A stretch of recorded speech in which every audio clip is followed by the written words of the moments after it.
নিয়মিত সঠিক ব্যায়াম হাড় ক্ষয় রোগ প্রতিরোধে সহায়তা করে। এছাড়াও কিছু খাবার খেলে এর ঝুঁকি কমে যায়, যেমন সবুজ শাকসবজি।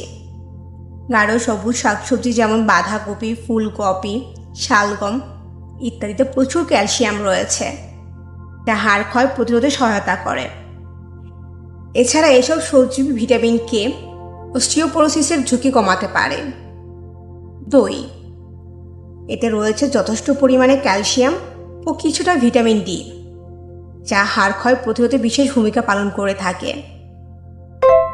লেবু জাতীয় ফল, লেবুতে থাকা প্রচুর ভিটামিন সি হাড়ের কোলাজেন ও তন্তুময় অংশ তৈরিতে বিশেষ ভূমিকা রাখে এবং অস্টিওপোরোসিস প্রতিরোধ করে। সামুদ্রিক